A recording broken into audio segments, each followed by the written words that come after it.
Gaza युद्ध में Netanyahu का साथ दे रहे ट्रंप पर सबसे भयानक प्रहार।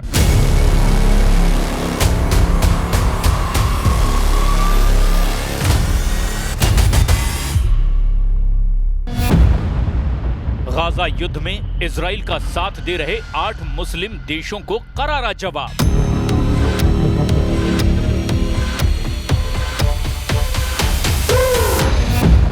गाजा युद्ध में बहुत बड़ा उलटफेर, हमास करेगा इजराइल को ढेर।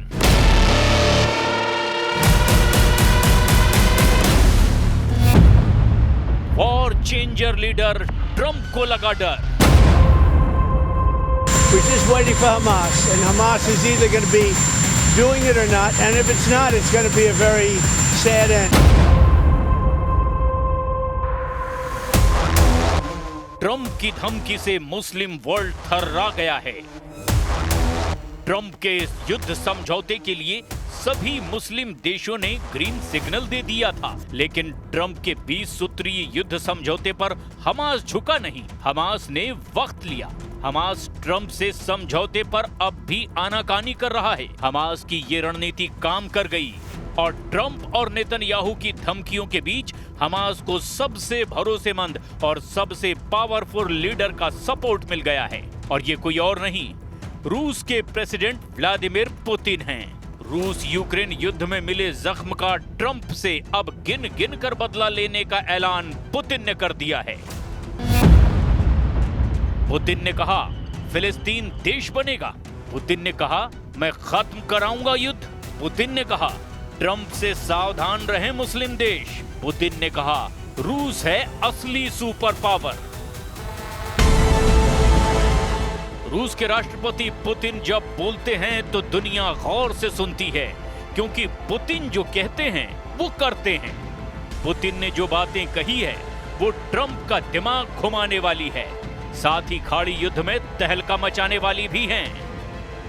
И, насколько я понимаю, в этом плане изложена возможность передачи власти палестинской администрации. На мой взгляд, лучше бы вообще, конечно, все передать под управление президента Аббаса и сегодняшней администрации Палестины. जिस फिलिस्तीन को ना ट्रंप बनने दे रहे हैं ना नेतन्याहू, पुतिन ने उसी को बनाने का ऐलान कर दिया है। पुतिन चाहते हैं कि गाजा पर फिलिस्तीन प्राधिकरण का कंट्रोल हो, मौजूदा राष्ट्रपति अब्बास ही सर्वे सर्वा हों। तो क्या ये मुमकिन है? क्या पुतिन इसके लिए स्पेशल मिशन शुरू कर चुके हैं? क्या है पुतिन के फिलिस्तीन प्लान का विस्फोटक पॉइंट? ये भी जान लेंगे, लेकिन पहले देखिए पुतिन के वॉर जोन में एंट्री के साथ इजराइल के हमले का नया पैटर्न।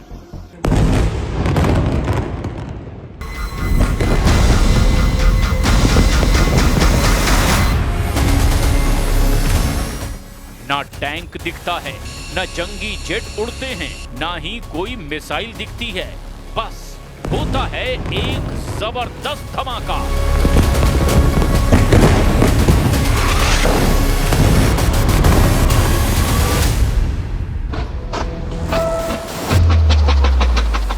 और जमींदोज हो जाती है गाजा की बहुमंजिला इमारत।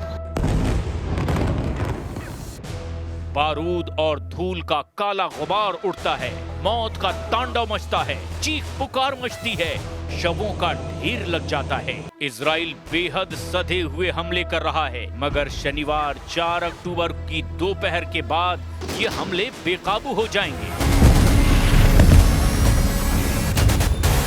इजराइल फिर किसी की नहीं सुनेगा, ना ही किसी नियम पर चलेगा। इजराइल गाजा में हमास को दफन करने के बाद ही अब रुकेगा, और ये ऐलान पीएम नेतन्याहू की तरफ से कर दिया गया है।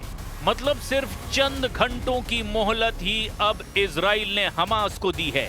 इजराइल का क्रोध हदें पार कर चुका है। हमास की तरफ से ट्रंप के पीस प्लान पर अब तक गोलमोल बातें की जा रही है। हमास का एक धड़ा युद्ध समझौते को स्वीकार करने के सिग्नल दे रहा है, तो वहीं दूसरा खेमा समझौते को खारिज कर रहा है। हमास लीडरशिप ने इतना समय आखिर क्यों लिया, इसकी वजह अब सामने आ चुकी है। ट्रंप के पीस प्लान पर कल तक सहमत रहे कई देशों ने रुख बदल लिया है। देखिए ट्रंप के उन 8 मुस्लिम देशों ने कितने समझौतों पर अपना स्टैंड चेंज कर लिया है।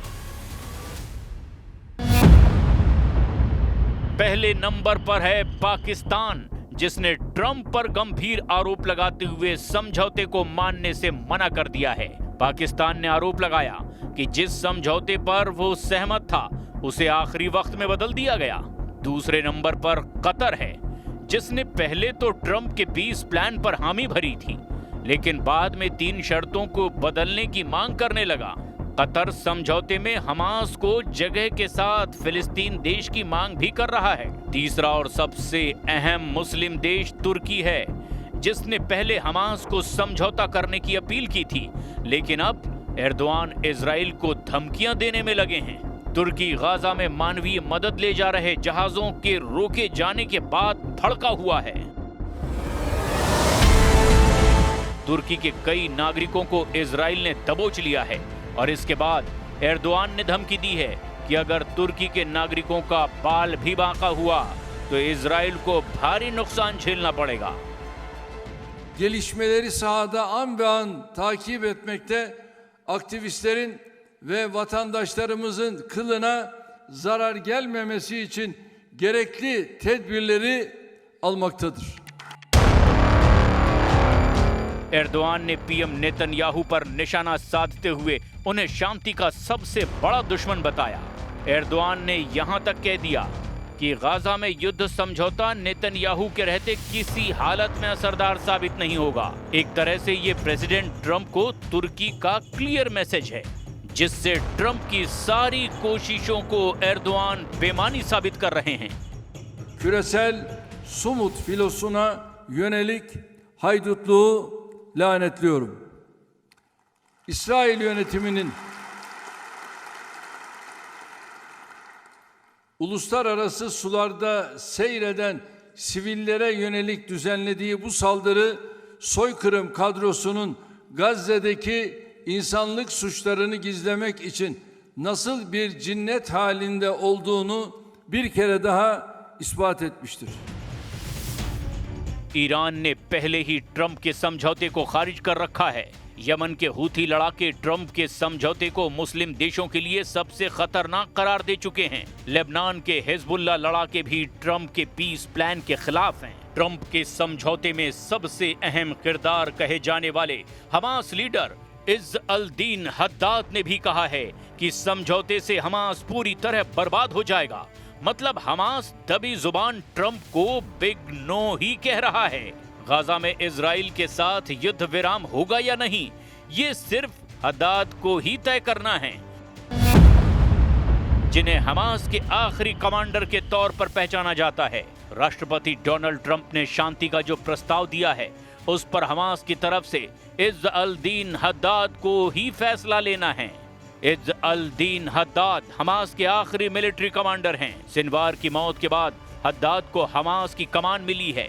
हद्दाद को हमास के अंदर अबू सुहैब के नाम से भी जाना जाता है। साल 1987 में वो हमास से जुड़े और तब से लेकर इजराइल के खिलाफ लगातार युद्ध लड़ रहे हैं। बीबीसी अरबी ने सूत्रों के हवाले से रिपोर्ट दी है कि ट्रंप ने जो शांति समझौते का प्रस्ताव भेजा है उससे हद्दाद नाराज हैं। हद्दाद ने ऐलान किया है कि अगर हमास को खत्म होना ही है तो वो लड़ते हुए खत्म होगा। हमास लीडरशिप की तरफ से ये बयान तब सामने आया है जब प्रेसिडेंट पुतिन फिलिस्तीन के पक्ष में मजबूती से आ डटे हैं। Для нас важно, чтобы и Хамас тоже это поддержал. И администрация, палестинская администрация поддержала. Но это все вопросы, требующие своего кропотливого исследования, значит, внимательного исследователя.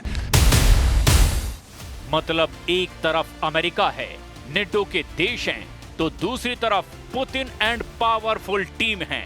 ट्रंप के अल्टीमेटम का समय खत्म होने में बस कुछ ही घंटे बचे हैं, जिसके बाद गाजा युद्ध का नया होता है एक जबरदस्त धमाका। स्फोटक और विनाशकारी होने से कोई नहीं रोक सकता।